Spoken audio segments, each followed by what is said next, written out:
안녕하십니까. 안녕하십니까. 네, 리와이드노믹스입니다. 네, 반갑습니다. 네. 4월 29일부터 5월 5일까지 한 주간의 경제 이슈를 돌아보도록 하겠습니다. 그런데 이번에 황금 연휴가 있어서 5월 5일, 5월 6일은 그 신문이 이제 휴무를 했습니다. 예, 그쵸. 그래서 이제 간단하게 기사 4개만 보도록 하겠습니다. 네, 일단 첫 번째 기사, 4월 30일자 기사죠. 예, 4월 30일 수요일 수요일자 기사. 일면입니다. 예. 자, 1달러 1,030원, 원화값 6년 만에 최고. 예. 자, 어떤 기사입니까? 그러니까 지금 1달러가 1,030원이 됐다는 건요. 네. 그 원화의 가치가 상승했다는 얘기죠. 그렇죠. 지금 원화 가치가 굉장히 높다는 건데요. 그쵸. 그래서 지금 수출업체의 경우에는 좀 불리해지는 거죠. 그쵸. 지금, 원화가 이렇게 강세를 보이는 그 원인에는 일단 뭐 수출업체의 그 달러 매도 현상. 그러니까 달러를 계속 풀고 있다는 뜻이죠. 그렇죠. 근데 이 원인의 그 근본적인 원인을 봤을 때는 이제 경상수지 흑자가 25개월째 계속 되고 있고, 계속 네. 지속되고 있고, 그게 계속 될 거라는 그런 예상 때문에 결국에는 이 수출업체들이 이제 달러 매도 현상을 계속 벌이고 있는 거죠. 그렇죠. 그러니까 결국에는 계속 달러가 들어올 것이다 라고 이제 예상을 하고 있습니다. 그쵸. 달러가 들어올 거니까 뭐 달러를 그냥 이렇게 잘 쓰는 거죠. 달러를 어차피. 써도 무방하다는 그렇죠. 인식이 어차피 있다는 계속 거죠. 들어올 테니까요. 그래서 이제 이 원화 강세가 원엔 환율까지 끌어내렸다는 겁니다. 그쵸. 원의 환율까지 이제 끌어내렸다는 그렇죠. 건데. 근데 기존의 엔저는 이제 아베노미스로 인한 거였는데, 그쵸. 이번에 엔저는 일본에 의한 것이라기보다 그 우리나라의 원화 강세 때문에 이런 원엔 환율이 떨어졌다는 거죠. 그쵸. 그래서 이런 엔저가 이제 경기에 별로 좋지는 않죠. 이런 엔저 수출에 있어서는 좋지 수출에 않죠. 있어서는 뭐 그렇게 좋은 현상은 아닙니다. 그래서 국내 기업의 가격 경쟁력을 떨어뜨릴 것이다. 근데 이제 뭐 수출 쪽에서 봤을 때는 당연히 뭐 안 좋겠지만 이제 수입 쪽에서 봤을 때는 뭐 여러모로 좋은 점이 많습니다. 네, 그렇게 볼 수도 있겠죠. 그렇죠. 자, 이 기사는 뭐 여기까지 보는 걸로 하고. 이거 다음 기사입니다. 예, 5월 1일자 기사죠. 네, 5월 1일. 목요일. 네, 신흥국 10년 후문풍 끝. 닥터 둠의 위기 경고. 예. 우영, 닥터둠이 뭐죠? 네, 둠이란 이제 파멸이라는 건데, 예. 아니 불운 이런 건데, 예. 닥터 둠이란 건 이제 파멸 박사, 불운 박사라는 건데, 루비니 교수라는 사람의 예. 별명인 거죠. 그러니까 예. 이 사람이 경기를 워낙 비관적으로 해석하기 때문에 예. 이런 별명이 붙었다고 합니다. 예. 그래서 미국 경제학계의 대표적인 비관주의자 루비니 교수가 예. 그 미국 중앙은행이 지금 출구 전략을 엑싯을 지금 시도하고 있어서 예. 저금리 시대가 끝났고, 예.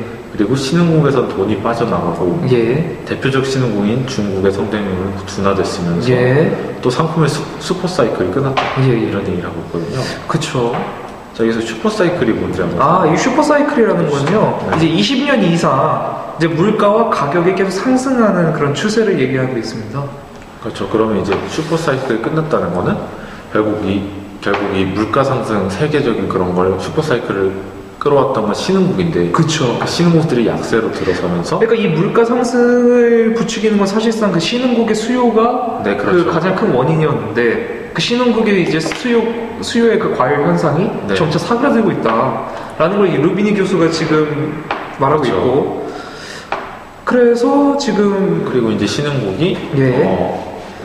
그 지난 10년 동안 그 예. 경제적인 체질을 개선해야 되고, 또한 그 정치적인 불안 요소 같은 걸 잘 해결을 했어야 되는데, 그쵸. 정치 경제적으로 발전한 게 없기 때문에 그동안 뭐 인건비를 그 기반으로 그 많은 정치 선언을 이뤄냈지만, 예. 자본들이 다 빠져나갈 것이라는 거죠. 그 그쵸. 근본적인 펀더멘털을 개선하지 않았기 때문에 그쵸. 그런 얘기를 하고 있어요. 그래서 이 루비니 교수의 그 연구 결과를 보면요. 네. 사실 그 잠재 성장률이 네. 10년간 1%에서 2% 정도는 하락했다고 그 연구 결과를 냈습니다.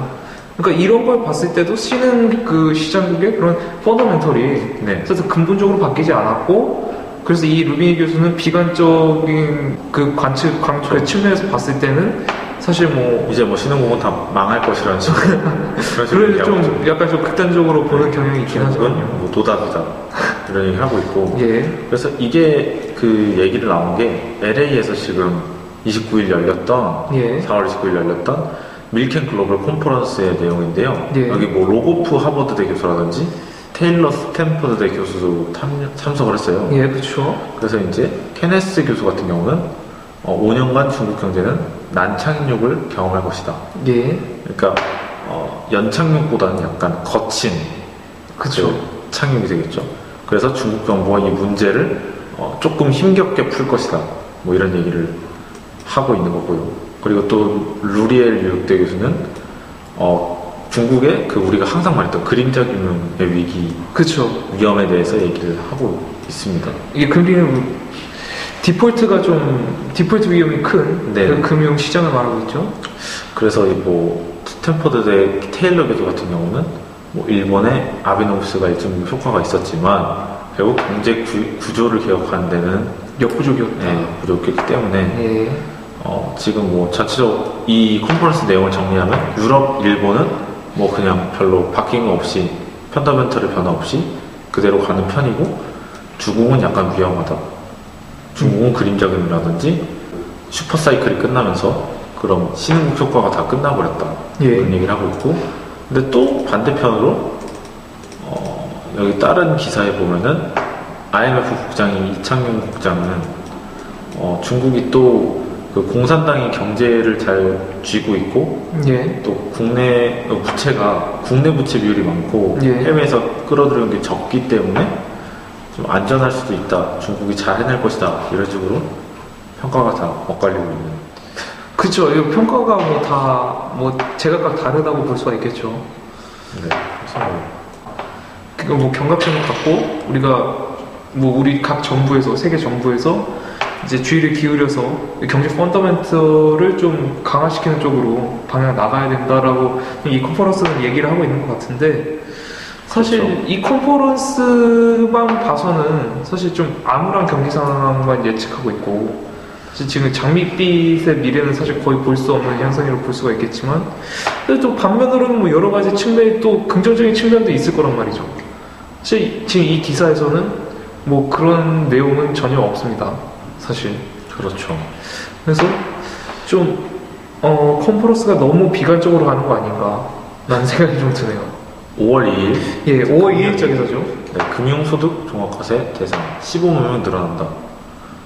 자 이제 금융소득이라는 게 있잖아요.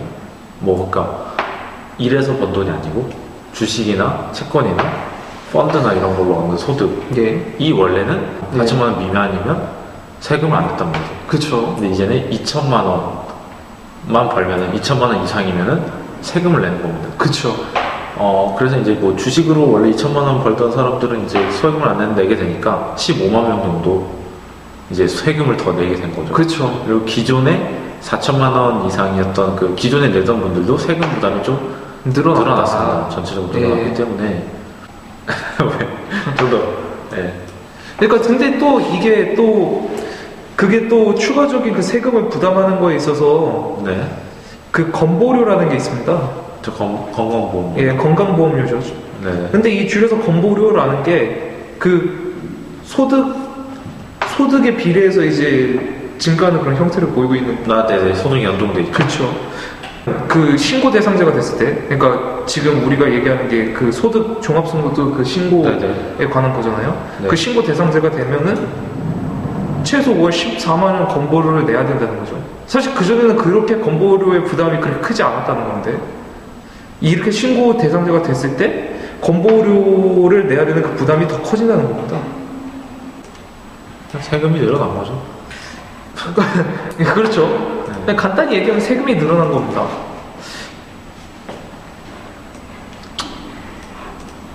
넘어가겠습니다.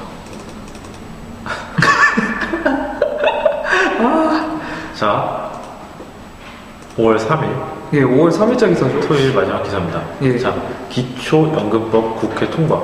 7월부터 지급. 예, 이 기초연금법. 네. 이 기초연금법이라는 게 무엇인가요? 자, 기초연금이라는 게 말이죠. 기본적으로 그 어르신들의 그 노후를 돕기 위해서 만들어진 예. 건데요. 그쵸. 그 박근혜 대통령이 대선 공약 때, 자, 모든 65세 이상 노인에게 예. 20만 원 드리겠다. 예, 그쵸. 20만원 들어있다 공약이 있었습니다. 뻥카를 쳤죠? 맞네? 뭐 문재인 후보 쪽도 만만치 않았어요. 아, 두 개의 공약 다 예. 나중에 보시면 알겠지만 환상적인 유토피아가 열립니다. 그쵸. 어느 후보를 뽑든. 그쵸. 하지만 둘 다 뻥카였죠. 뭐 누구나 알고 있었어요. 진짜 삼척 정서자 알고 있었죠. 예. 그래서 이제 이 기초연금법에 여야가 많이 힘겨루기를 했어요. 왜냐면 그대로 20만 원 전부 주면 재정이 뚫리니까. 그쵸. 재정이 제대로 빵빵하죠. 네, 그래서 이제 본회의를 열고 기초연금제 이제 도입 제정안을 냈는데 그 찬성이 한 이제 그 195명 중 140표에서 넘어갔는데 골자는 뭐냐면 소득 하위 70%에 속한 이들에게 예. 그 매월 10만 원에서 20만 원을 차등해서 지급하겠다. 예. 그러니까 10만 원에서 20만 원 사이 돈을 받는데 예. 문제는 국민연금과 연동을 하는 거예요. 아, 그렇죠. 그래서 이제 논란이 있었던 게 국민연금 가입 기간이 길수록 국민연금을 많이 받으니까 그쵸. 기초연금은 줄어들게 되겠죠. 수렴이 되게 돼서 그쵸. 그래서 나중에 이제 이걸 나중에 계산해 보니까 뭐 2028년부터 가입한 사람은 20만 원을 받는 사람이 이제 한 사람도 없어진다. 그쵸. 나중에는. 그러니까 예. 이 기초연금 자체가 전체 노인이 한 639만 됩니다. 그 중에서 65세 이상 노인 406만 명이 예. 이제 20만 원을 매월 이제 지급받게 되었습니다. 그러니까 노인 복지에 있어서 상당한 진일보를 이룬 것인데요. 상당히 논란이 많습니다. 이것도. 근데 이 정도면은 사실상 그 유토피아 공약이라는 그 상당히 현실적으로 거리가 먼 거에서 사실 어느 정도는 실현을 꽤 했다고 볼 수가 있겠죠. 그 하위 70%라면 사실 상위 30% 빼고는 나머지 다 지급을 한다는 얘기니까요. 네, 그렇죠. 그렇긴 한데, 국민연금이 30만 원, 29만 원 이렇게 가는 사람은 기초연금 20만 원을 보장받아요. 근데 국민연금이 30만 원을 초과하게 되면은 이제 기초연금이 떨어지게 되는 거죠. 그렇죠. 네, 29만 원 받는 사람이 31만 원 받는 사람 많을 수가 있죠. 이런 역전선을 막기 위해서 그 기초연금과 국민연금을 합한 금액이 최소 50만 원이 되도록 보장을 해줘서 그러니까 결국에는 그 노인들한테 기초연금, 국민연금 합쳐서 50만 원씩을 이제 주는 거죠. 그렇죠. 이런 역전 현상을 막기 위해서요. 그러니까 이런 역전 현상을 막기 위해서 50만 원을 지급한다는 거지만 사실상 그 지급을 할 때는 어차피 최대 20만 원밖에 지급을 할 수가 없습니다. 근데 이게 그 왜 논란이 있느냐 보면은 뭐 굉장히 그 많아요 옵션이. 그러니까 어떤 자녀들한테 재산을 넘겨준 지 원래 3년이 지나면 지금까지는 재산이 없다고 인정을 했는데 그쵸. 이제는 재산을 넘겨주면은 이제 그 재산 가치가 없어질 때까지 그 어떤 그 연금에 어떤 영향을 주게 되거든요. 재산이 있다고 이제 생각을. 그렇죠. 이 재산 가치가 없어질 때까지. 네, 이 재산 가치가 없어질 때까지라는 그 기준도 사실상 그렇게 명확하진 않습니다. 그리고 어떤 고급 승용차를 갖고 있거나 골프 콘도 회원권을 가지고 있거나 아니면 13억 4천만 원 상당 이상의 아파트가 있는 자녀와 같이 살고 있거나 그쵸. 뭐 이런 경우에는 다 배제가 되기 때문에 예.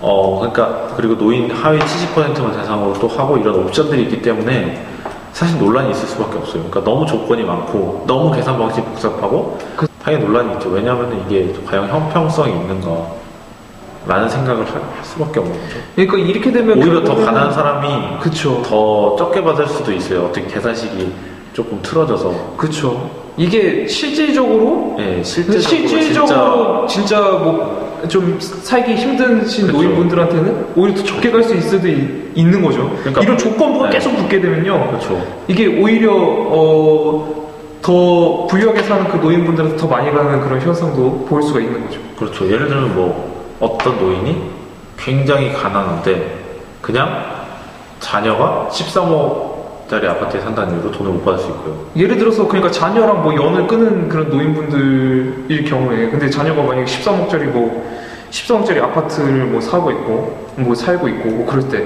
그런 그럴 수 경우는 있죠. 그런 경우에는 뭐 조금밖에 못 받는 거죠. 아니 뭐 고급 승용차가 있는데 그렇죠. 뭐 사실상 타지도 않고 그 승용차 한 대가 있는 경우 뭐 이런 경우라도 그런 경우도 있을 수 있고요. 아니면은 뭐 반대로 굉장히 부자인데 그 자격이 없고 뭐 아파트는 한 10억 정도고, 그다음에 골프연금 그런 게 없기 때문에 돈을 많이 받는 경우도 있을 수가 있고, 하여간 참 이게 그러니까 빈틈없는 규제를 빈틈없는 그런 사실 그 조건을 만들려다가 그건 너무 이상형인 거겠지만 어쨌든 아무튼 이제 정부가 그 기초연금을 통해서 국민연금을 못 받거나 적게 받는 노인들에게 복지를 시행했습니다. 예.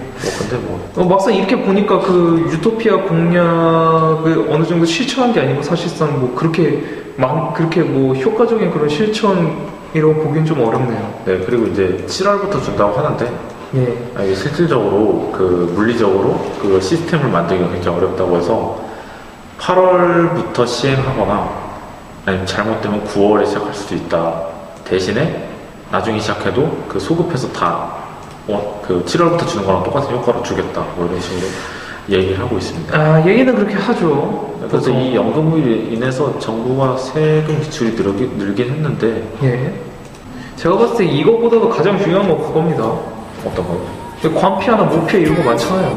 그걸 다 떼어버려야 돼. 그냥 월급 다 깎아버려야 됩니다. 일도 못하는 자리만 차지하고 있고 정말 진짜 쓸데기 없는 돈만 안 쓰면요. 모피아는 뭐죠? 모피아요?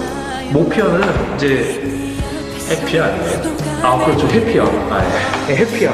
그러니까 이 피아가 그냥 곳곳에 그러니까 구멍이 곳곳에 다 있습니다. 이 피아라는 거는. 한동안 이슈를 돌아갔는데요. 그 세월호 참사로 인해서 그 관련 뉴스가 많았는데 저번 주에 한번 잘못된 생략을 했고요. 네, 아무튼 오늘 여행 뉴스 수고하셨습니다. 예, 여기까지 해서 마치도록 하죠. 다음 주에 뵙도록 하겠습니다. 아니면 내가 뭔가 잘못했던